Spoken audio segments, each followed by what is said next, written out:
हम निर्जला एकादशी को, जो भी हम किसी भी इवेंट को अप्रोच करते हैं, किसी व्यक्ति के पास जाते हैं, सब कुछ निर्भर करता है हमारे एटीट्यूड के ऊपर, किस मनोवृत्ति के साथ हम जा रहे हैं। निर्जला एकादशी, निर्जला एकादशी, निर्जला एकादशी भाई निर्जला एकादशी नहीं नहीं नहीं नहीं नहीं, क्या है ये? डे ऑफ एब्जॉर्प्शन, महामहोत्सव, कर्ण उत्सव। खूब सुनना है मुझे आज। आज कितने सुंदर बात है, प्रभु जी कमाल कर दिया, कितनी बड़ी कृपा है भीमसेन जी की, ऐसा अवसर दिया।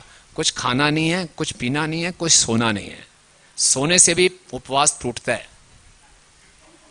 ना? ऐसा नहीं है एसी ऑन कर दिया, बढ़िया से सो गए 5-6 घंटे।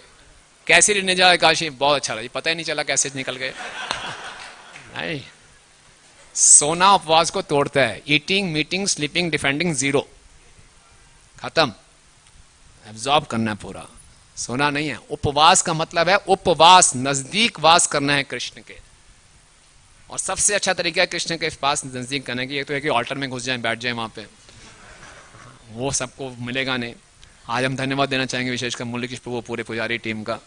देखने को इतना सुंदर श्रृंगार है, इतना सुंदर श्रृंगार है ताकि हम अपने आप को एब्जॉर्ब कर सकें। और विशेषकर उन्होंने आम के फल लगाए हैं, 250 किलो आम लगाया गया है। और इसलिए लगाया गया कि जो जो भक्त उत्साह से निर्जला एकादशी रखेंगे सबको एक एक आम का फल मिलेगा। पिबत भागवतम रसम आद्यम, जिन्होंने भागवत का श्रवण किया उनको प्रत्यक्ष रूप से आम मिलेगा, और इसका रस का जब आस्वादन करेंगे और मीठा लगेगा। ठीक है, जिन्होंने नहीं रखा उनको भी मिल जाएगा, चिंता मत कीजिए, बहुत है। तो सोना भी वर्जित है, खाना पीना भी वर्जित है। आप निश्चिंत हो जाइए, केवल आज एक ही काम करना है, हरे कृष्णा कृष्णा कृष्णा हरे हरे, हरे राम राम राम। खूब नाम लीजिए और सुनिए, भागवतम सुनिए और हरि नाम लीजिए। भगवान को जानने के लिए 2 सुंदर कान दिए हैं, केवल कर्णों के माध्यम से ही भगवान को जान सकते हैं। और एक कान ऐसी विशेष इंद्रिय है जो भगवान ने, यही 2 इंद्रिय है जिसको नॉर्मली ओपन रखा है, ओपन कंडीशन में है, बाकी सब नॉर्मली क्लोज पोजीशन में है। और हर एक ओपनिंग का जो शरीर में है उसकी कुछ लिमिटेशन है। मुख से आप कुछ सीमित आहार खा सकते हो, चाहे जितना मर्जी अच्छा लगे, उसकी कुछ लिमिट है। आंखों से भी थोड़ी देर देखते हो आंखें झपकती हैं, नहीं, कान एक ऐसी इंद्रिय है जिसकी कोई लिमिट ही नहीं है। डालो जितना डाल सकते हो, डालो डालो, हरि नाम डालते रहो, हरे कृष्णा कृष्णा कृष्णा हरे हरे, हरे राम राम राम हरे हरे। तो इतना डालना है हमने। ऐसा घबराइए मत कि हरे कृष्णा बाहर निकलना शुरू हो जाएगा। कान की कुछ लिमिटेशन है, कितना डालोगे प्रभु, 16 माला हो गई, अब अंदर जा ही नहीं रहा, जल्दी करो, अंदर ब्लॉकेज हो गई। कुछ नहीं, इतनी सुंदर इंद्रिय बनाई है भगवान ने, अनलिमिटेड कैपेसिटी। ये पूरा शरीर सीमित है, लेकिन एक इसमें ऐसी इंद्रिय जिसकी असीमित क्षमता है। और भगवान ने ये क्यों दिया है? इसीलिए कि मेरी कथा अनंत है, मेरे नाम की महिमा अनंत है। तो अगर सीमित कैपेसिटी वाला दे दूंगा इंद्रिय तो आप सुन नहीं पाओगे, बोले ब्लॉक हो गया, कितना सुनूंगा, खत्म। नहीं, सुनते रहो सुनते रहो सुनते रहो। और जितना हम सुनेंगे उतना हम अंदर से पोषण हमें मिलेगा, है ना। तो क्या करना है? ध्यान पूर्वक जप करना है। अगर मन ध्यान पूरा हरिनाम पे लगाया हुआ है तो भूख प्यास नहीं सताएगी। और आपको थोड़ा चेंज चाहिए, वैरायटी है, कथा सुन लीजिए, भागवतम पढ़ लीजिए, फिर माला कर लीजिए, फिर कथा सुन लीजिए, फिर माला कर लीजिए। पूरा दिन फीस्ट ही फीस्ट, सुपर फीस्ट लेंगे, सब फीस्ट का आस्वादन करेंगे, सब फीस्ट लीजिए आराम से, कोई दिक्कत नहीं है। इसलिए जो एकादशी है ये कोई बर्डन नहीं है हमारे पे।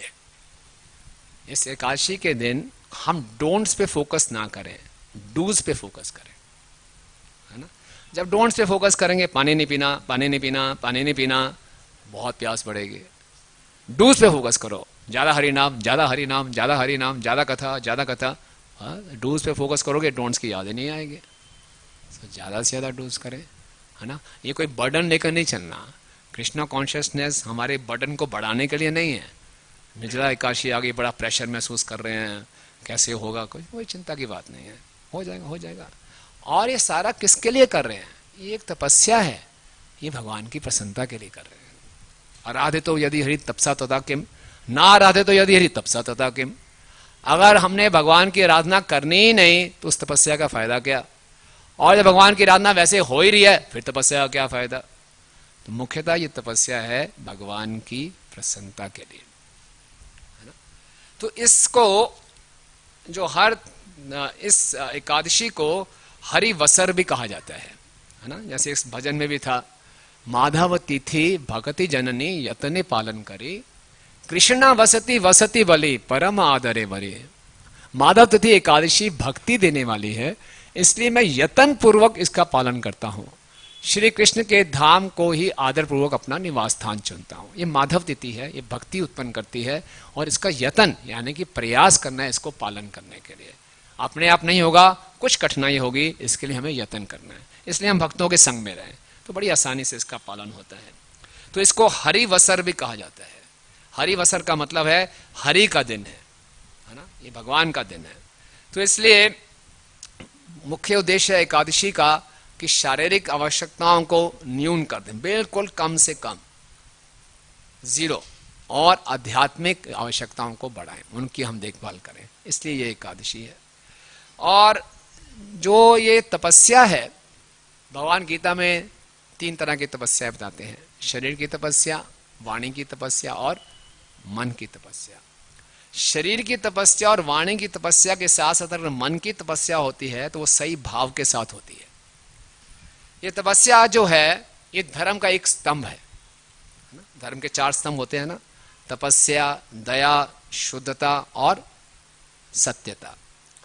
तो भागवतम में बताया गया, भागवतम के पहले स्कंद में, कि हर स्तंभ कैसे टूटता है।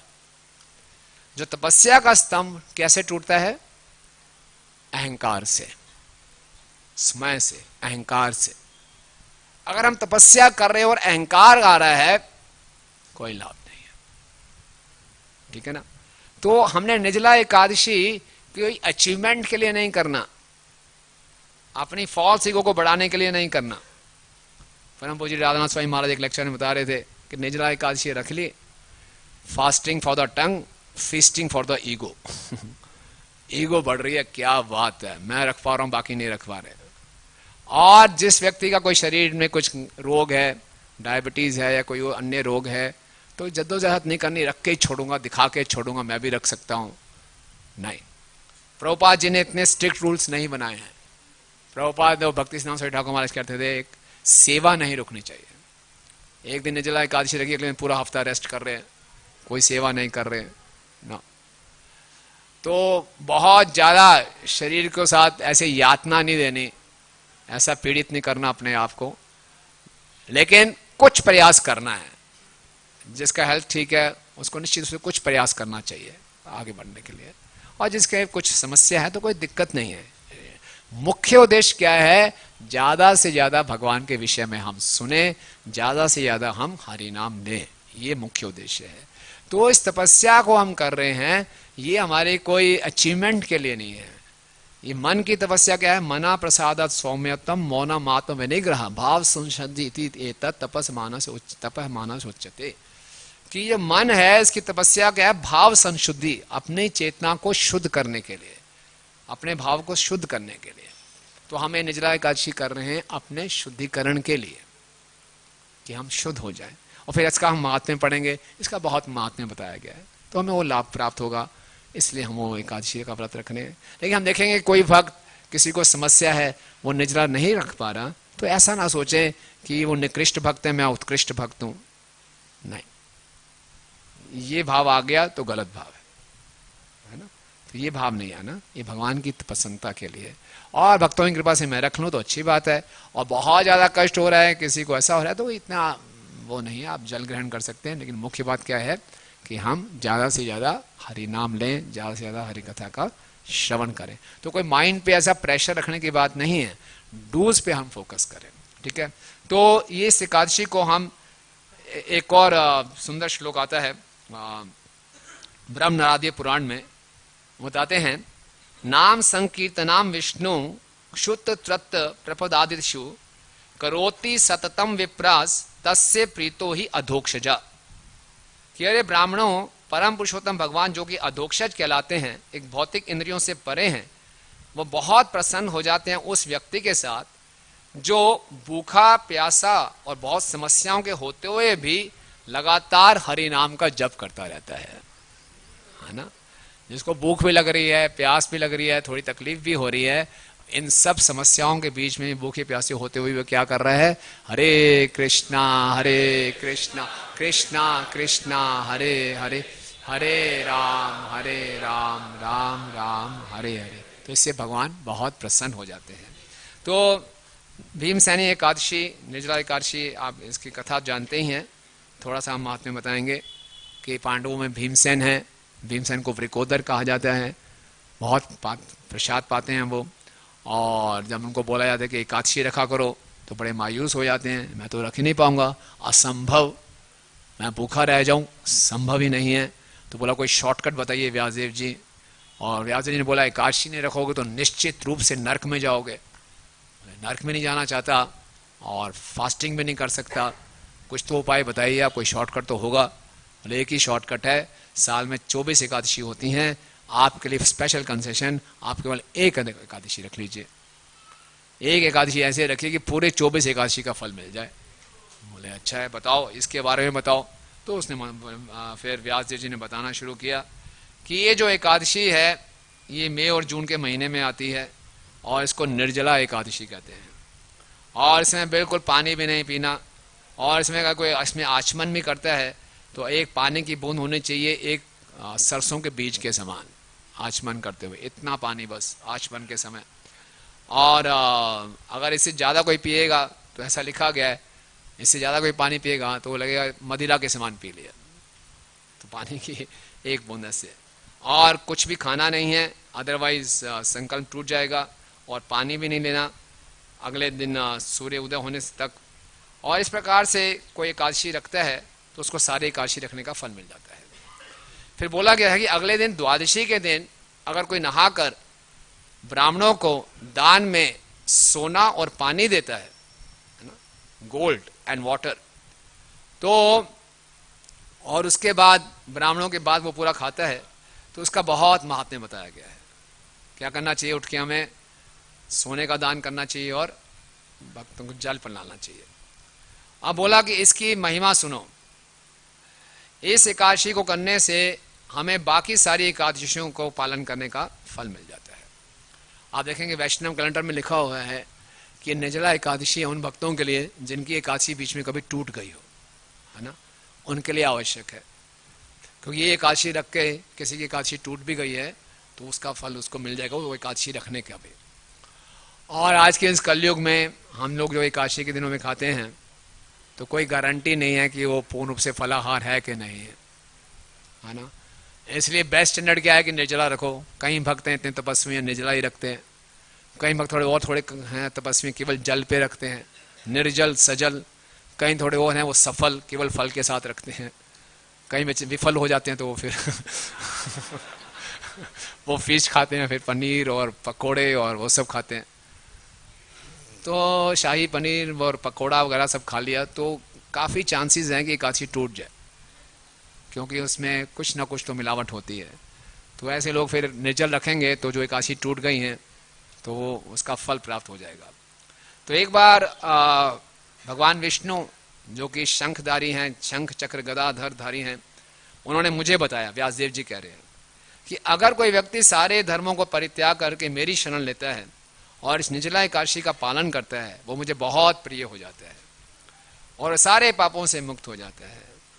और वैदिक शास्त्रों का जितना मर्जी कोई इस कलयुग में पालन नहीं कर सकता, लेकिन इस एकादशी के पालन करने से जितने भी वैदिक अनुष्ठान बताए गए हैं उसका फल उसको मिल जाता है। फिर व्यासदेव जी बता रहे हैं कि हे वायुपुत्र, अब मैं आपको और क्या बताऊं, वास्तव में खाना तो वर्जित है हर एकादशी में, लेकिन इस एकादशी में पीना भी वर्जित है। और इस एकादशी को रखने मात्र से व्यक्ति को वो पुण्य प्राप्त हो जाते हैं जो सभी तीर्थ स्थानों में जाने के पुण्य होते हैं। ये एकादशी रखते ही हमें सभी पुण्य स्थानों तीर्थ स्थानों में जाने के फल मिल गए। और मृत्यु के समय ऐसे व्यक्ति के पास डरावने भयंकर यमदूत नहीं आ सकते, बल्कि किसी ने निर्जला एकादशी रखी है किस तरीके से?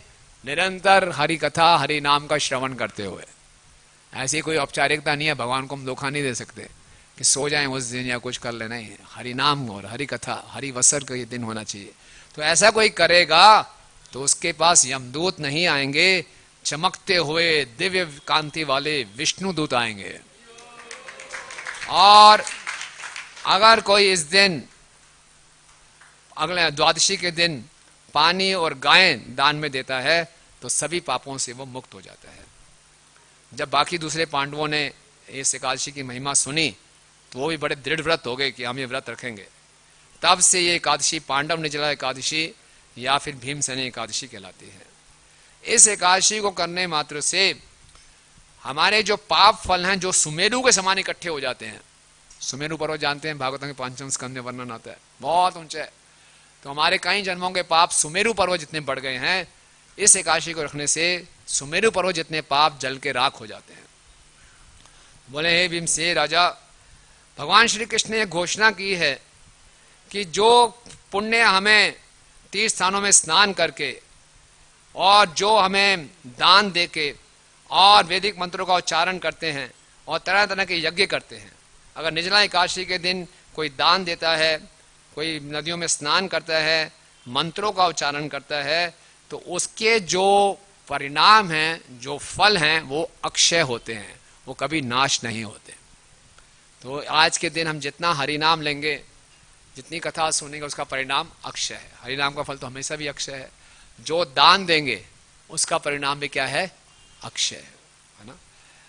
और इस प्रकार से जो इस एकादशी की महिमा सुनता है या पढ़ता है भक्ति के साथ, श्रद्धा के साथ, तो निश्चित रूप से भगवान के धाम में वापस जाता है।